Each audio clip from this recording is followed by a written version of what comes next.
Hello mga kababayan, magandang araw po sa ating lahat. May bagong update nga about dito kay Bandam.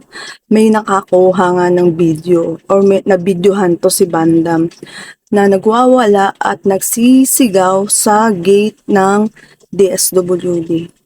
At sinasabi nga nito na gusto niya nang umalis doon at bumalik kay Daddy Frankie. Napakalungkot, diba? Kasi isipin mo si Bandam, wala naman siyang problema sa pag-iisip eh. Normal na tao si Bandam, 'di ba? Kaya nga niyang bumiyahe from Manila to Pangasinan, 'di ba? Independent person si Bandam. Kayang-kaya niya yung sarili niya. Kaya niyang buhayin mag-isa yung sarili niya. So, bakit hindi pa kawala ng DSWD itong si Bandam? Wala naman siyang problema eh, sa pag-iisip eh. Kaya niya mabuhay ng normal eh. Hindi nila kailangan ng tulong ni Bandam.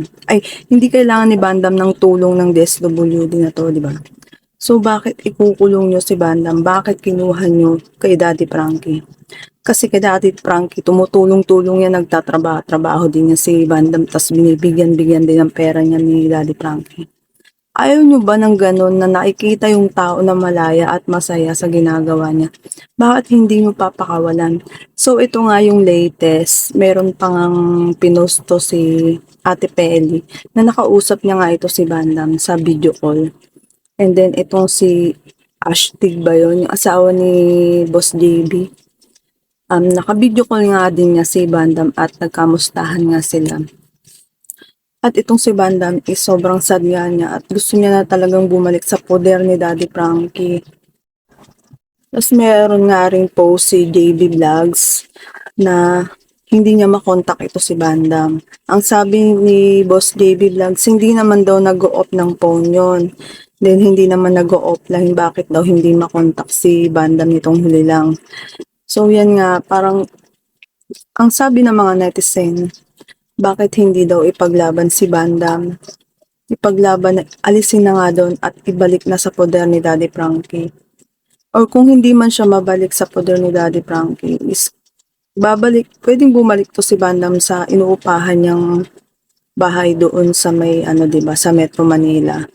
Kasi doon siya talaga nakatira, 'di ba? Yung maliit na bahay sa pinakataas, doon siya eh. Tapos namamalimos siya. Ganun yung ginagawa ni Bandam bago pa siya nakilala ni Daddy Frankie. Nakakulungkot lang talaga sa part ni Bandam na umiikot yung mundo niya doon sa loob ng shelter. Napakalungkot niya talaga doon. Hindi niya alam kung paano siya lalabas kasi may dalawang gwardiya na humarang sa kanya. Ayon nga sa video, hinarangan siya. Tapos dala ni Bandam yung mga gamit niya, yung bag niya eh. Tapos nagsisigaw talaga siya. Panoorin natin yung short clips video.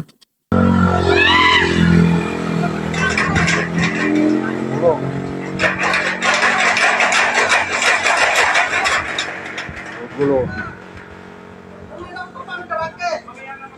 Di ba grabe yung sigaw niya talaga, yung sigaw niya na parang humihingi siya ng saklolo na paalisin niyo na ako dito, palayain niyo na ako dito. Parang yun yung gustong ipahiwatig ni Bandam sa video na to eh. Alam mo yun, nakuhanan lang siya ng video na sumisigaw siya dun eh. Tapos siguro pinaasa dito sa Team Daddy Frankie. Tapos kaya nga nalaman ng netizen na ganun nga yung nangyari kay Bandam. Ang lungkot talaga ni Bandam. Grabe talaga yung pinagdadaanan niya ngayon. Sana po ibalik na po kay Daddy Frankie. Kung may puso at damdamin kayo, itong ahensya ng gobyerno na to, sana po mapalabas na si Bandam. Ibalik nyo na po kay Daddy Frankie. Kasi normal naman si Bandam eh, kayang-kaya niya yung sarili niya, di ba? Nakita nyo naman kung paano alagaan ng Team Daddy Frankie yan si Bandam, di ba? Hindi siya pinabayaan, never siyang iniwan ng team. Anytime, nandyan, may pagkain, lahat, di ba? Sana magawan to ng paraan ng Team Daddy Frankie. Pero ayaw natin sila pangunahan, hindi natin alam kung anong mga balak nito ng team eh. So, yun nga request ng netizen na sana pabalikin na si Bandam sa poder ni Daddy Frankie. Tulad ng dati, diba? Na wag nang ikulong doon sa shelter ng DSWD. Alam mo, para ka nakakulong doon, hindi ka talaga makakalabas doon eh. Ganun talaga yung senaryo. Sa ganung iikot yung buhay ni Bandam, nasa loob lang talaga sila nun. Siguro may mga activities din, pero siguro hindi yung sapat para maging masaya si Bandam doon. meron talagang hinahanap si Bandam, yung parang totoong pamilya at nahanap niya 'to sa Team Daddy Frankie, 'di ba? Ngayon po na lumabas itong videos na 'to, so siguro magte-trending 'to talaga, magte-trending talaga 'to sa online. Talagang yung pagkakataon na 'to, bibigyan ng mga netizen ng pagkakataon na 'to na mapalaya si Bandam do'n sa puder na 'yon, 'di ba? So sana nga po mabigyan ng pagkakataon mapalaya si Bandam 'no. Yun lang naman po yung mga hiling natin na parang bumalik si Bandam sa dating pamumuhay niya. Kasi masaya siya eh. Ever since masaya naman siya kahit ganun lang yung buhay niya, 'di ba? Kasi ang tao 'pag kontento naman sa buhay niya, hindi naman na maghahanap ng higit-higit 'yan, 'di ba? Tulad ni Bandam, simpleng tao lang siya. Gusto niya talaga ng buhay na malaya siya. Kasi ganun siya eh.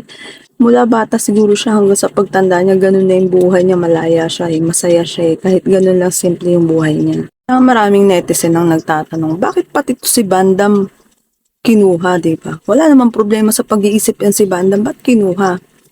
Tapos ito pa ang update din ng Team Daddy Frankie na gagawa nila ng paraan na makontak talaga yung pamilya nito ni Bandam para makuha na nga dun sa DSWD. Kasi hindi talaga siya i-release doon hanggat wala yung pamilya ni Bandam. Kailangan talaga yung pamilya ni Bandam is magpakita at magparamdam na kung sino man po ang nakakilala kay Bandam, sana man lang po lumitaw na kung sino man pong pamilya niya, sana po lumitaw na at makipag-ugnayan sa Team Daddy Frankie or sa DSWD para mapalaya na to o mapalabas na si Bandam din. Kasi mahirap na mamaya dun pa magka-depression yung tao, di ba? Kasi mag-iisip yan si Bandam, malulungkot siya dun eh. Alam mo naman ang tao, di ba? Minsan, pag malungkot ka, dyan yung depression lumalabas eh. So sana maintindihan ng DSWD yung part ni Bandam, di ba? Hindi yung pansarili lang nila iniisip. Napakaraming nag-comments at nagbigay ng iba't ibang opinion nila sa social media nitong Team Daddy Frankie na hinihiling talaga nila na gawan nyo ng paraan, tulungan nyo si Bandam na mapalaya or mapalabas sa ahensya na to. Yun talaga ang hiling ng mga netizen kasi nakikita nila yung pighati at hirap nito ni Bandam. Diba? Kung ako din, hindi rin ako papayag na makulong ako sa ahensya na yun. Eh. Nasa loob lang ako maghapon, magdamag, ganun lang gagawin ko. Nasa loob lang ako. Tapos hindi natin alam kung limitado lang yung pagsiselfon ni Bandam doon, kung nakakapag-cellphone ba siya talaga ng dire-diretso doon. Tulad ng normal na ginagawa ni Bandam sa labas, diba? Nakakapag-cellphone siya anytime. Kasi si Bandam mahilig talaga manood ng movies yan. So sana itong DSWD, bigyan nyo ng kalayaan yung tao. Hindi tayo Diyos para kung anong gusto mong gawin is gagawin mo sa kapwa mo. Hindi ganun, wala eh. Hindi kayo ganun, hindi kayo santo para lahat ng gusto nyo is magagawa nyo, di ba? Sana po, papakinggan nyo yung mga hinaing ng netizen kasi si Bandam, internet sensation din yan, maraming nakakakilala dyan eh. So, syempre kami, magbibigay talaga kami ng opinion. So, yung opinion namin na palayaan nyo sana si Bandam dyan. Yun sana po, bigyan nyo ng kalayaan yung tao na mamuhay ng maayos. Yun lang po. Salamat po sa panonood din sa opinion ko po. Thank you po for watching and don't forget to like and subscribe. Thank you po.